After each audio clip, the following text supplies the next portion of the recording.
Baik, kami dari kelompok 1, ada geometri kelas C, akan membawakan presentasi mengenai analisis 5W plus 1H. Boleh di next.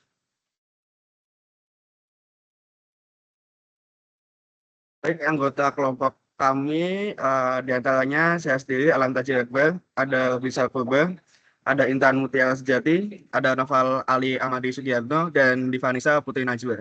Next.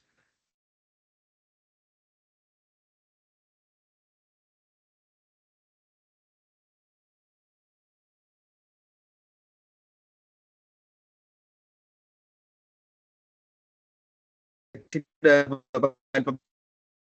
bawa, yang pertama adalah apa yang akan kita lakukan dan menggunakan citra apa kita. Selanjutnya adalah di mana untuk wilayah apa kita akan mengolahnya. Yang ketiga adalah mengapa kita memilih topik mengolah citra tersebut. Yang keempat adalah kapan waktu pengambilan atau analisis citra dilakukan. Dan yang kelima, bagaimana proses pengolahan citra dilakukan. Yang keenam adalah berdasarkan jurnalisnya atau referensi apa yang kita gunakan.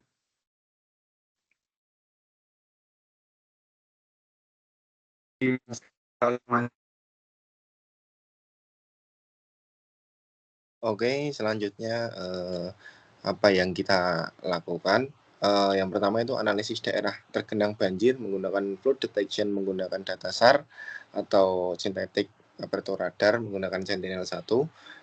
Kemudian aspek pendekatannya meliputi topografi, soil saturation atau tingkat kejenuhan air dan area tergenang banjir. Selanjutnya, untuk wilayah studi kasus sendiri, pada studi kasus kelompok 1 yang kita pilih ini adalah banjir. Pada topik tersebut kami memilih wilayah Sitiarjo Malang yang menurut studi literatur yang kami lakukan terjadi banjir di wilayah tersebut.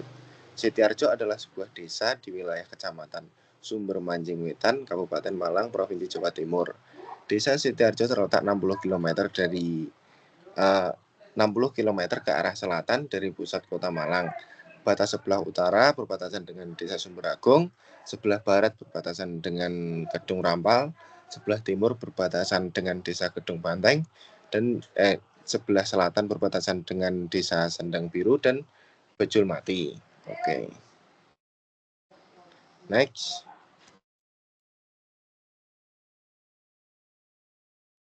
Selanjutnya, mengapa kelompok kami memilih analisis daerah tergenang banjir di Desa Sitiarjo? Yang pertama, karena kondisi morfologis sebagai faktor penyebab banjir, yaitu berupa cekungan atau basin yang dikelilingi tebing, kars, curam, serta meluapnya sungai penguluran akibat penyempitan lebar aliran sungai bagian hulu di kawasan pesisir selatan Kabupaten Malang. Yang kedua, karena riwayat kejadian banjir yang selalu terulang, yaitu 14 November 2003, 26 Desember 2007, 23 November 2010, 9 Juli 2013, 26 Desember 2014, 9 Oktober 2016, serta 18 Oktober 2017. Next. Kapan waktu pengambilan atau analisis citra yang kami lakukan? Metode analisis geospasial yang digunakan untuk mengidentifikasi daerah terdampak genangan banjir dengan analisis data radar SAR. Citra yang digunakan sebagai bahan analisis adalah Sentinel-1, data radar Sentinel-1, dan penelitian ini menggunakan 2 citra yang diakuisisi pada tanggal 20 November 2014 dan 28 Desember 2014. Next.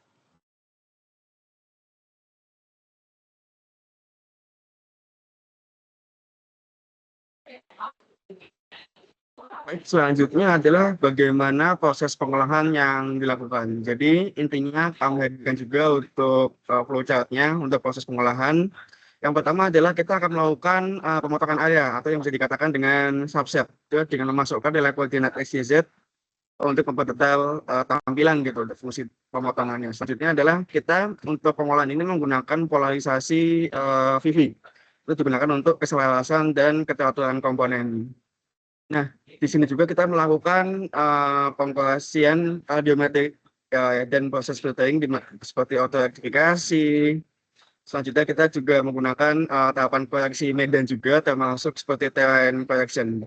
Nah, koreksi topografi sendiri juga digunakan untuk mengurangi kesalahan sensor citra akibat perekaman objek sehingga mengakibatkan adanya distorsi jarak gitu. Nah, makanya Berdasarkan teori interaksi ini, kita menggunakan ketersediaan data orbit satelit, data DEM, data jarak miring ke permukaan bumi, gitu. Lalu untuk metode analisis data yang kita lakukan, kita tuh menggunakan composite algebraic dalam penelitian ini, gitu. Kita menggunakan analisis tag terrain corrected image namanya. Boleh di next.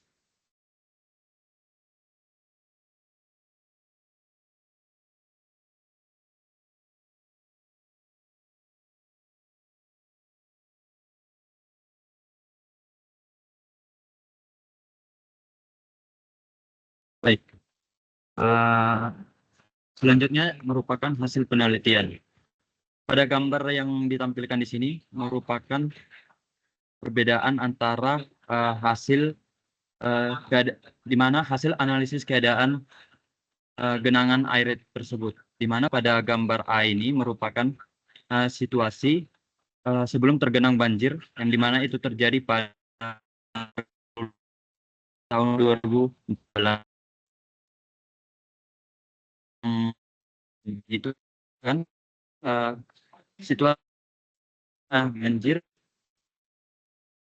banjir di tahun 2014, yaitu di tanggal 28 Desember.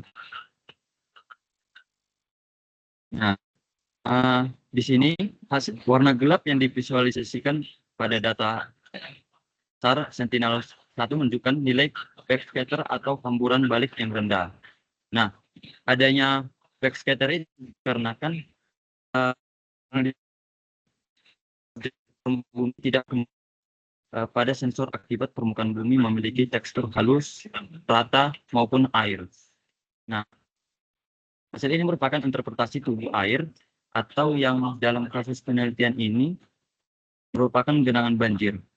Nah, kemudian hasil penelitian selanjutnya itu yang kedua, hasil ini merupakan interpretasi tubuh air atau yang dalam kasus penelitian ini merupakan genangan banjir. Hasil tersebut divisualisasikan dengan warna merah, terang, hingga gelap atau black spot. Kemudian yang ketiga, daerah genangan dengan warna yang terang merupakan daerah yang tidak tergenang banjir, dikarenakan daerah tersebut memiliki morfologi berbukit.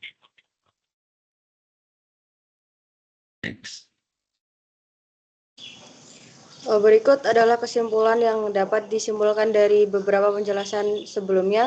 Yang pertama, banjir pada wilayah Kabupaten Sitiarjo Malang terjadi karena cekungan atau basin yang dikelilingi tebing kars, curam, serta meluapnya sungai Penguluran akibat penyempitan lebar aliran sungai bagian hulu di kawasan pesisir selatan Kabupaten Malang.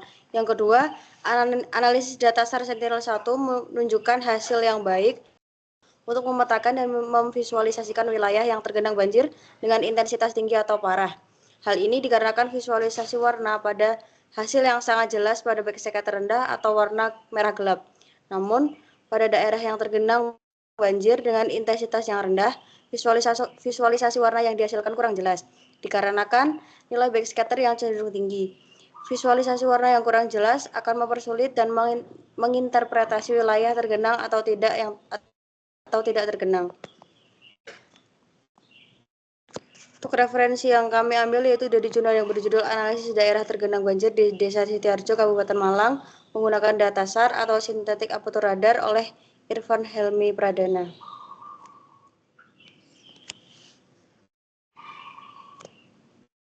Sekian presentasi dari kelompok 1, terima kasih.